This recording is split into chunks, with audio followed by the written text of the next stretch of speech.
Well, hello, I'm Janet Morena, Executive Director of Priests for Life. Welcome to our program.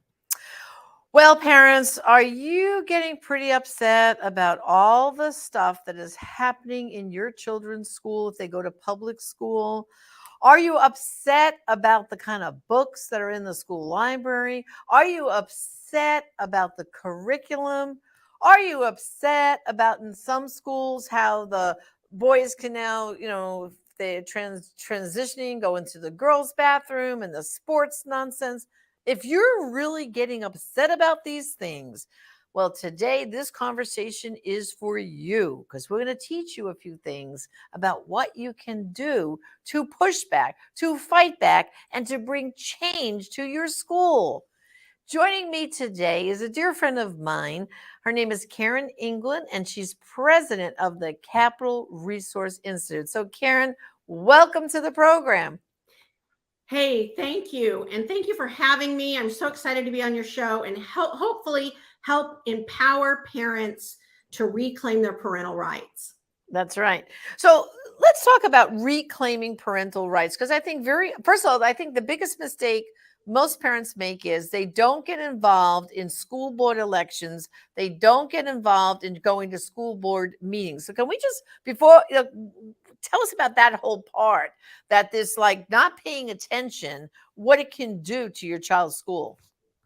Well, that is a great question. And people don't understand the school board. If your kids are in public schools, it matters more than who you vote for president, because it impacts you and your children on a day-to-day basis.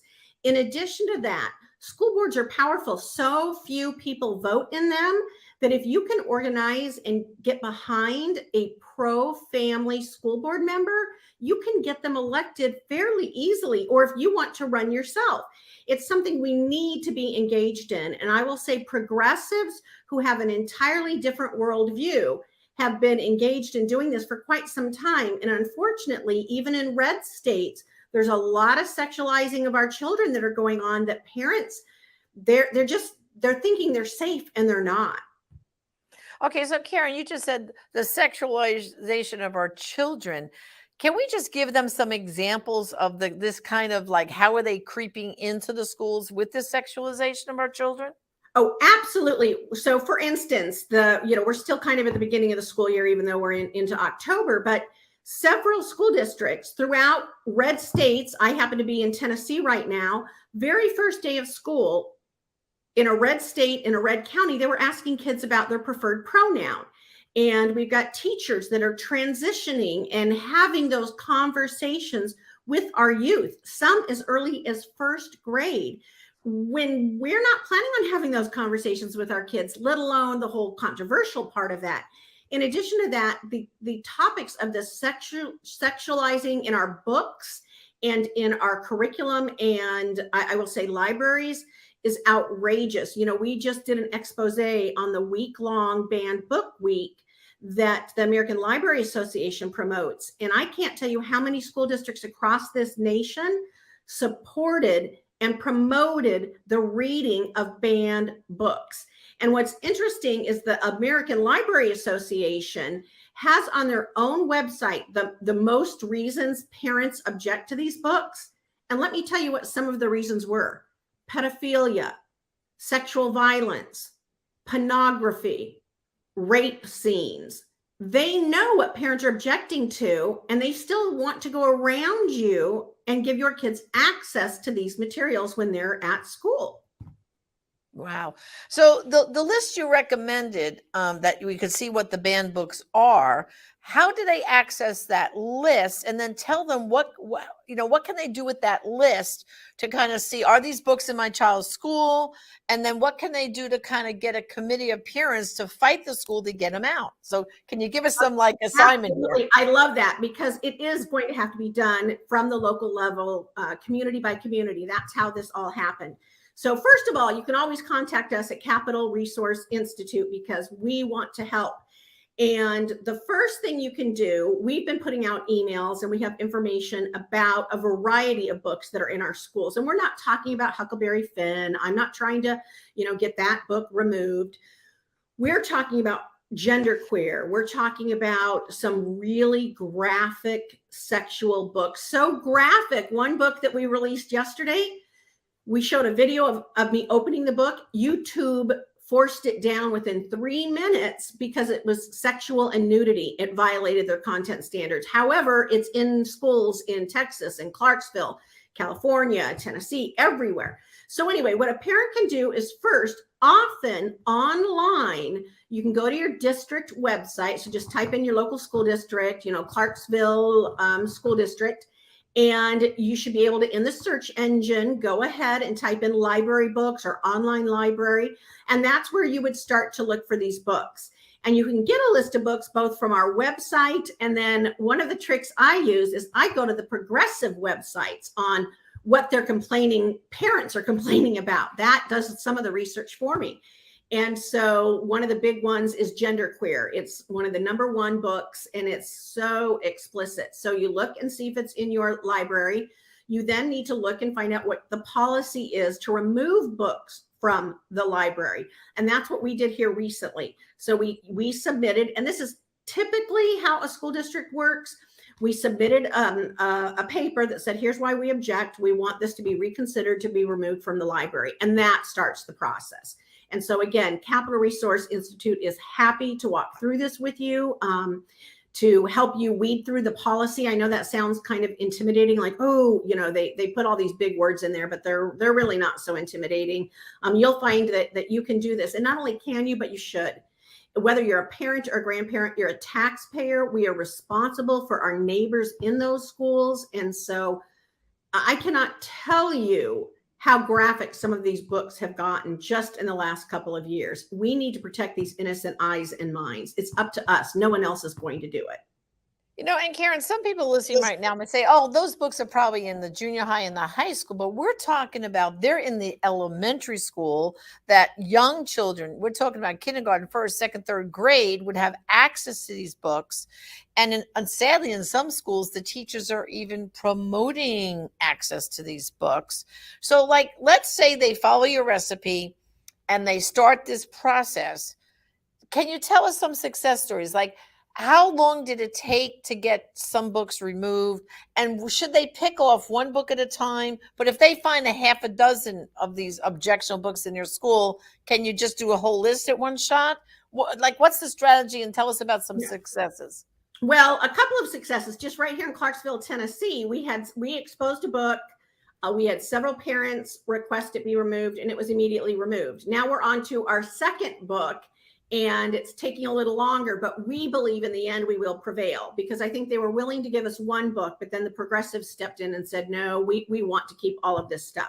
But that's okay. One of the key things that parents need to do before you do the book challenge is to educate your neighbors, your Bible study, your community, your soccer team on what's in the book. So the other side doesn't define you as a book banner, but you're actually just trying to get obscenity and pornography out of the school. So I would say choose your battles. Don't, just because it's a different political viewpoint, it's a pro-Biden book or a pro-Trump book, that you really can't, and I don't think should get removed. I think it's okay to have different points of view.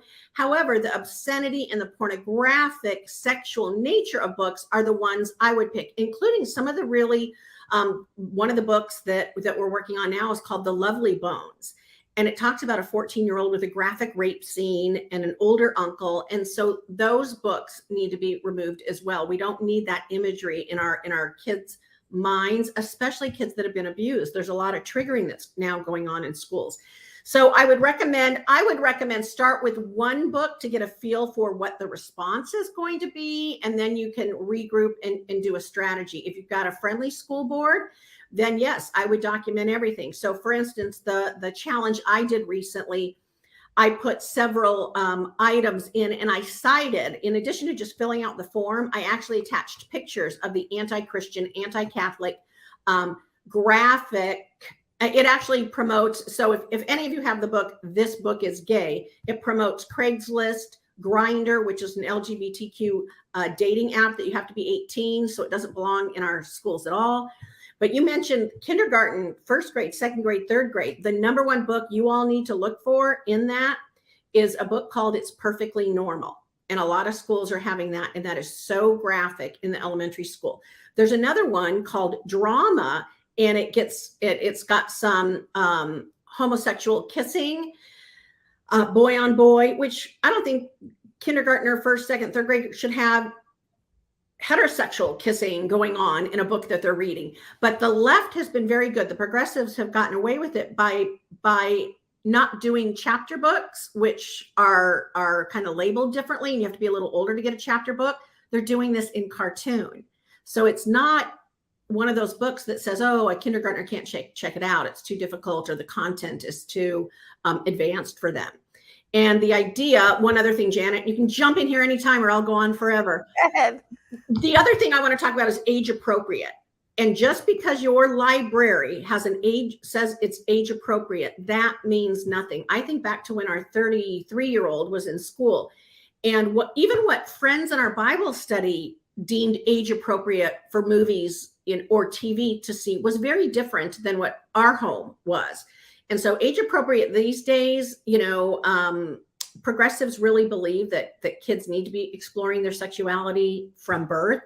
And so age appropriate to them means letting them transition in kindergarten. So you need to know that these clashing worldviews, the words don't mean the same thing to them that it does, or maybe does to you. Right. Okay. So that books is just one piece of the puzzle here, as we know. That's enough. But now there's so many other things. So you mentioned to ask students at the beginning of the school year their preferred pronoun. I mean, come on. I mean, what could parents do if your kid comes home from school and says, Mommy, at school today, the teacher said we could choose our pronoun, and she named all these options. Why did they do that? What is a parent to do when they hear this? Like, I would be screaming. And parents they're livid. So a couple of things. It really does depend on where you live. I'm again coming from California. But one of the key things that's standard everywhere is this idea that and the Supreme Court has backed this up, and there have been court cases even recently that Alliance Defending Freedom, they've handled them. And that is the idea of compelled speech. You cannot compel somebody to say something they don't believe. So if you know it's a biological boy, they cannot compel your student. If you're a teacher out there, they cannot compel you to refer to that biological male as a she.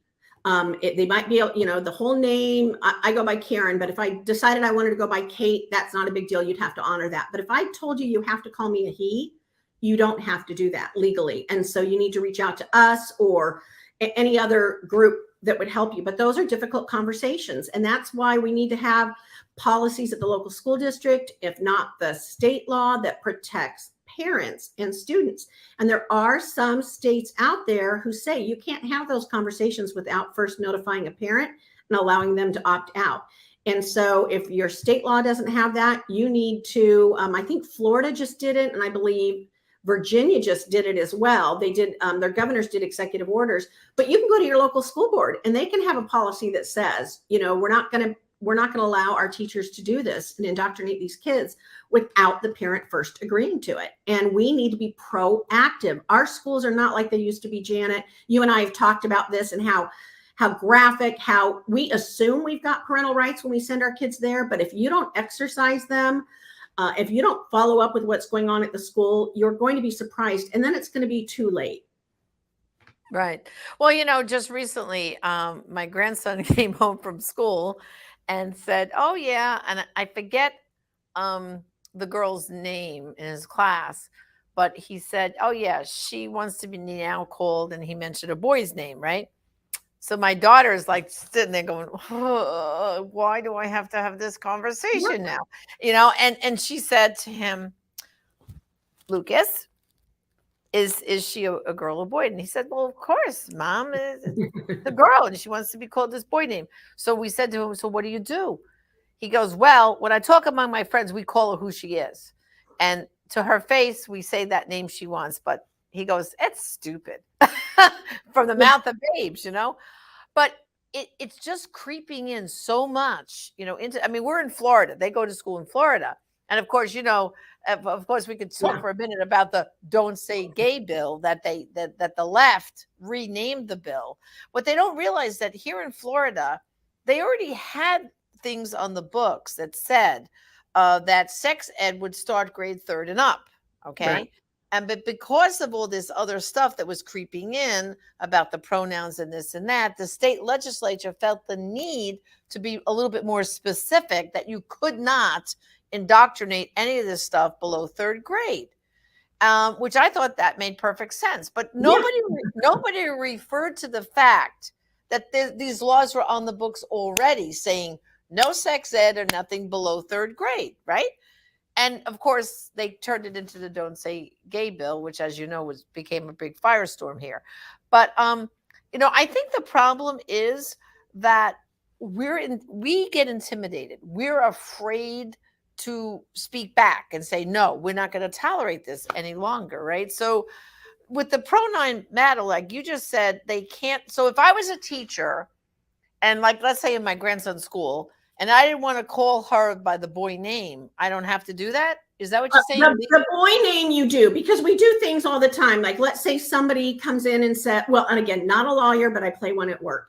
Somebody comes in and his name is Matthew and he's enrolled in school, but we call him Matt, or we call by I went to school with a gal named Kathleen Carrington, and she could never, when she was young, couldn't spell her name. Both of them were so long. So she just put on her papers, KC. So she was known as Casey throughout her whole, education, and probably to this day, all these years later.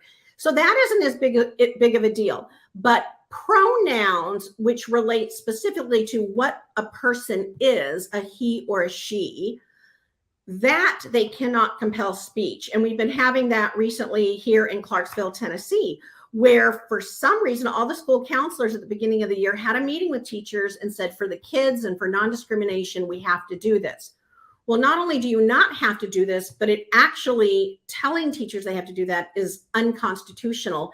And just recently in 2021, there was a case that was won by a professor on this whole issue of compelled speech. You cannot force me, a teacher, to call you a she when you are biologically a he. And so it doesn't do anyone good. And this is where I want to encourage parents to stand up, especially this issue. They are coming after our kids, and it is so harmful. And what they're doing with all of the gender transitioning, without parents knowing, there are long-lasting harmful effects for these kids, and we need to stand in the gap for them. And we need to back up the teachers that are saying, hey, I can't do that. That's not my belief. God created them male and female, and I'm not going to call a girl a he. And that it's really that simple.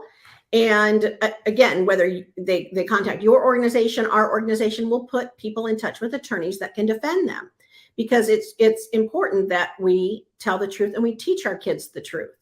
Right. So let's just go back for a minute. You just said that they're beginning to kind of indoctrinate the children in this transitioning. What are the ways that it is creeping into the school, this indoctrination of this whole idea? How is that happening? Well, let me give you an example. In California, several years ago, but this book is being used in kindergarten classes all over the nation. Several years ago, for reading time, they'll bring in the book. This is I Am Jazz, or the I believe it's called the blue crayon or the red crayon, and Tango Makes Three. And so they will purposely bring books like that into the classroom, especially in the younger ages, which will then prompt a lot of questions, and a lot of organic conversation in the classroom is protected. And so they creep in. And then when someone says, well, how can two penguins that are both boy penguins, or, have a baby penguin, that opens the door. And so they're doing that. And there's so much where these teachers unions are going to conferences where they're being told, especially in communities where faith is very important, they're told, hey, we need to be the resource for these kids, because these poor kids have those religious parents that aren't going to embrace them.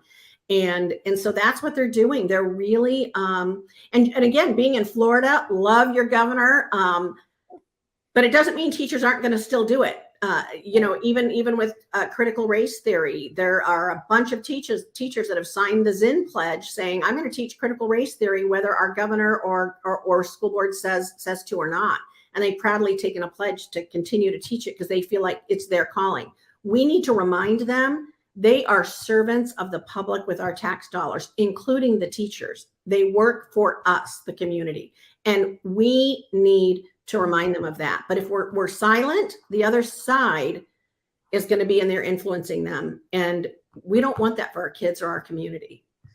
Yeah. And Karen, this is one thing that parents have to realize too, is that let's say you win the fight and they say they're going to remove this book from the library. You have to make sure, in fact, it is removed. And I'm going to give you an example. Back all the way in 1990, I was a public school teacher in New York, first grade. And 1 week before Christmas break, they got us to some teacher workshop. They handed us this curriculum called Children of the Rainbow. This is 1990. And they said, we're going to have Janet, Children of the Rainbow. We're for that. Oh, yeah. So I take the manual home. It's right before Christmas. I throw it on my teacher shelf, go for Christmas break, come back in January.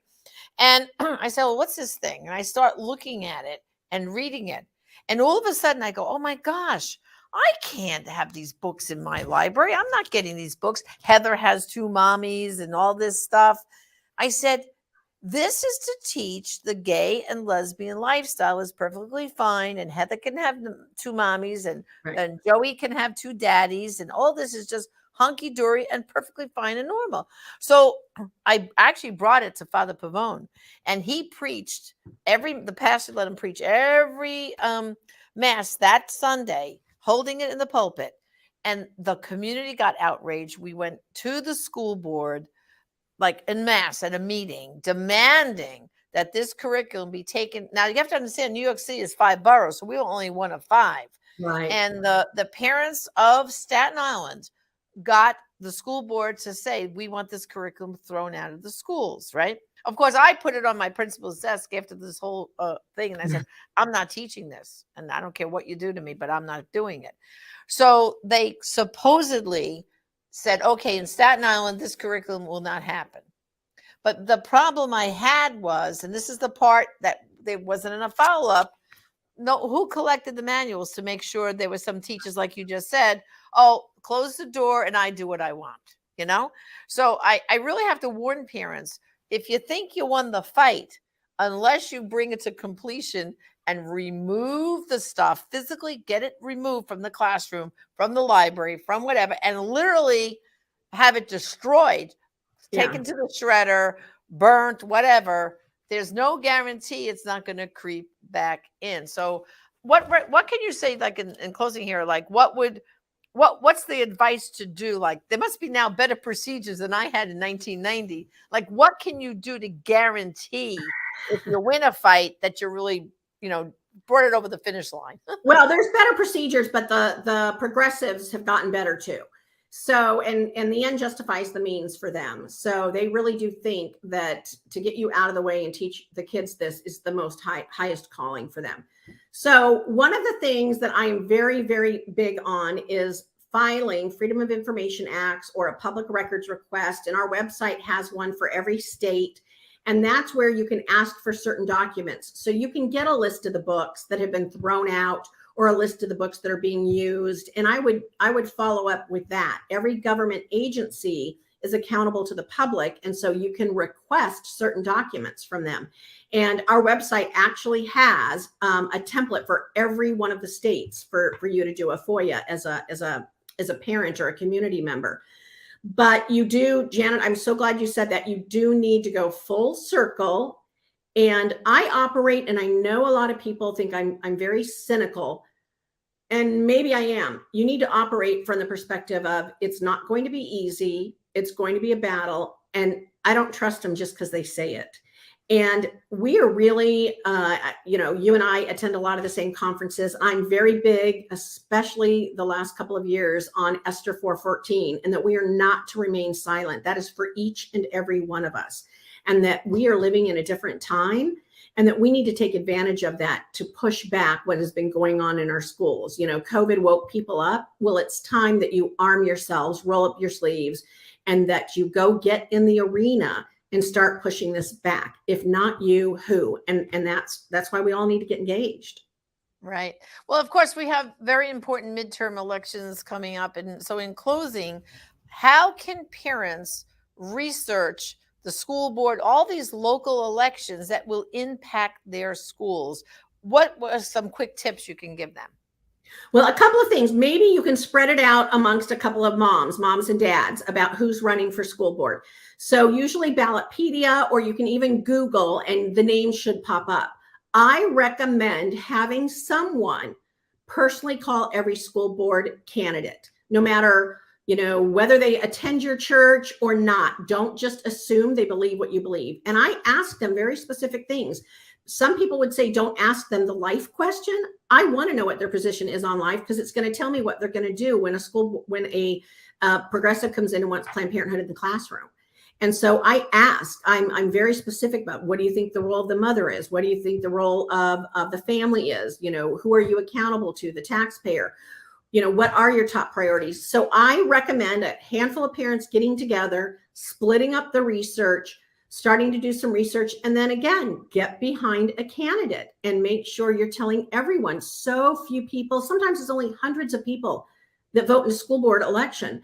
So if you've got 25 friends, you can totally swing a local school board, and you need to be doing that. It is the office that is the closest to the home and the children is your school board. That's right. Well, I just want to remind everyone, Karen, it's Capital Resource, right? .org is your website. I know you keep loading up there all the time, constantly. Great information. And listen, everyone is responsible for making sure that you can clean out your child's school of all this terrible stuff, because the progressives are on the march. They want to indoctrinate, and you've got to, I always say, don't give up. Just don't say, okay, I guess I'll homeschool. No, you are a taxpayer. You have certain rights. Get in there and fight, fight, fight. So, Karen, thank you for joining me today. It's been a blessing to have you on our program. So thank you. Thank you. Well, I hope, brothers and sisters, you learned something today. And again, her website, capitalresource.org. Please go there, get involved, and let's get those progressives out of our schools, out of our school boards, and let's get the good Christian pro-life people with family values back in the game.